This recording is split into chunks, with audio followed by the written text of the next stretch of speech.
Don't tell me you have a governess for her. Matter of fact, I do. Oh, Mama, close your ears. What is it, dear? The mere mention of the word governess is enough to send Mama into hysteria. We had at least a dozen. Most of them were either horrid or just plain stupid.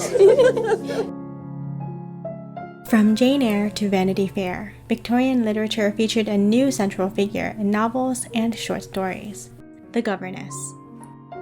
By 1851, some 25,000 women in England earned their living by teaching and caring for children in wealthier families. What was it like to live as a governess during the 1800s? Here's a historical overview of life as a governess in the Victorian era.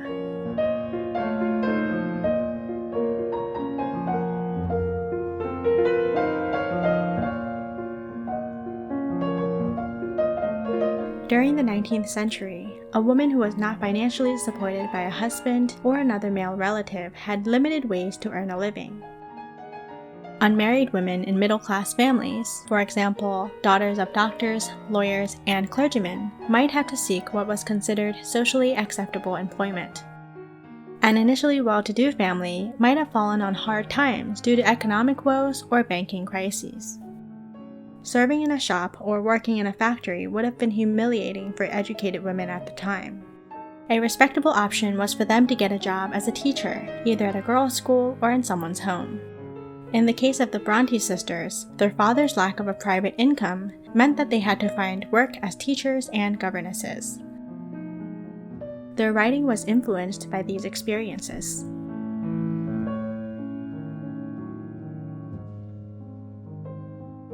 The upper classes had employed governesses for centuries, but it was from the beginning of the 1800s that the newly affluent middle class followed suit. Employing a governess soon became a status symbol. Most employers only needed the services of a governess for a few years, or they hired different ones based on their children's needs and preferences. A governess typically lived with her employer, but received such a small salary that there was little chance of saving for retirement. Getting married was one way that the governess could leave her job. Advice books for employers recommended employing a plain governess to reduce the risk of her marrying a gentleman of the house. But in reality, poor working conditions and exploitation were typical of many governess posts. But unfortunately, many of these women faced poverty in their middle age. The Governess's Benevolent Institution was the first organization to make significant improvements to their employment conditions.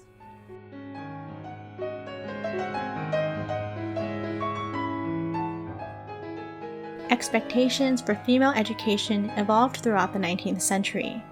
Books and manuals provided guidance on how a lady could master a comprehensive range of subjects, from geometry to natural philosophy to zoology, as well as how to manage the relationship with her employers.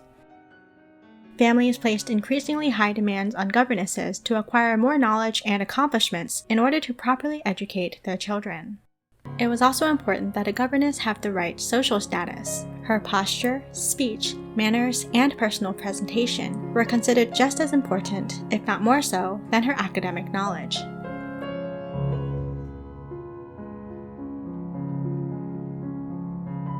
Governesses often taught girls ranging from the ages of 5 to 18, and sometimes young boys before they were sent away to school around the age of 8.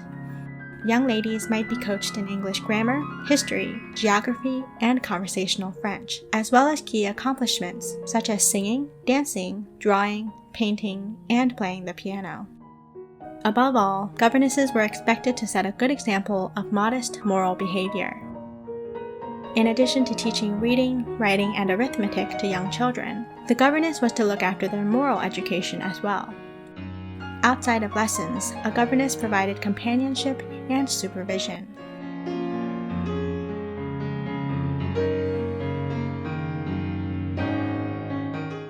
Life as a governess was often a lonely and difficult one because her social status was so ambiguous. She was neither family nor servant. She didn't quite belong anywhere. In theory, the governess was treated as an equal by the family, but she was rarely invited to sit down to dinner with her employers, even if they were kind. If the family had only recently stepped up the social scale, she might even consider herself socially superior. And yet, she had to go out to work, as did the servants who were expected to be deferential to the governess. Some servants resented the governess's education and class standing. To be sure, the governess challenged the Victorian public's concept of society. She had to make her own way, and for novelists, she was a character that opened up a world of possibilities.